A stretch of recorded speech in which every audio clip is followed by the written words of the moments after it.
So far, we have seen linear and quadratic functions. Here, you will see exponential functions.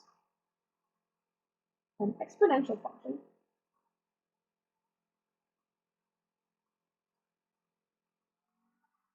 is a function in the form y equals a times b to the power of x. So really, it can be f of x equals to b to the power of x. That's the main idea here. You will have a growth if it looks like this.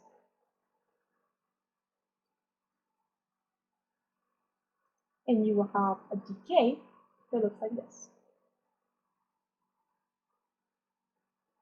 Basically, the idea is that here we have from lower to higher and higher to lower.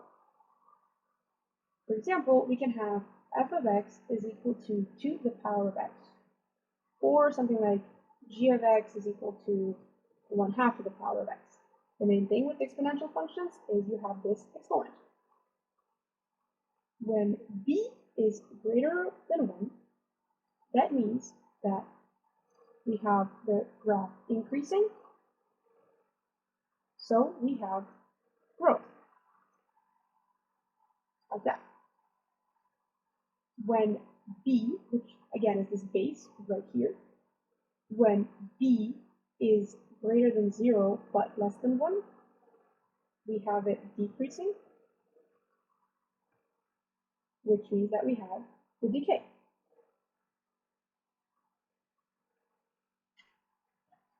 Some other important properties for exponential functions is that when b is greater than 0, we have the domain being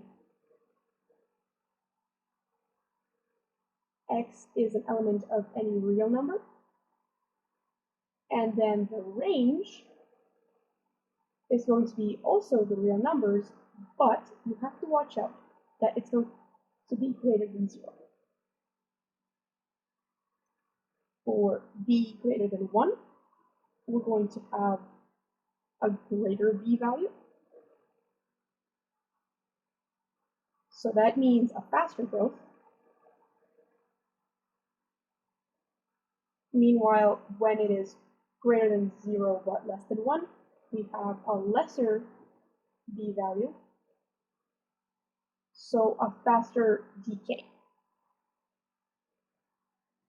If you try it out and you graph different kinds of exponential functions, you will see why this is the case. As we can see, this base, when it's greater than 1, it's going to keep getting multiplied by the exponent and keep getting larger numbers. That's why we're having this growth.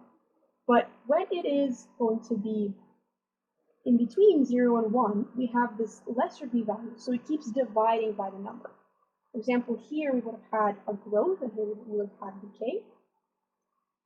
And then this idea is important because you need to remember that the domain is going to be the same, but the range actually depends on where in terms of the graph the exponential function is. As you can see, any x works, but over here, for example, you will never get the function go below this axis over here.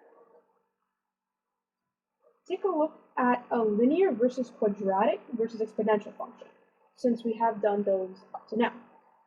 F of x equals x, that's going to be our linear function, something like this. And we have our first difference is constant.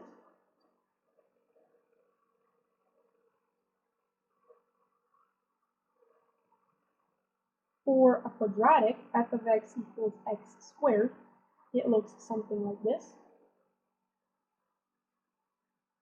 And we have our second differences constant. And then for an exponential, 2 to the power of x, let's say, we're going to get something that looks like this. Here there is an asymptote, and the first differences are related by multiplication. Second finite differences are not constant.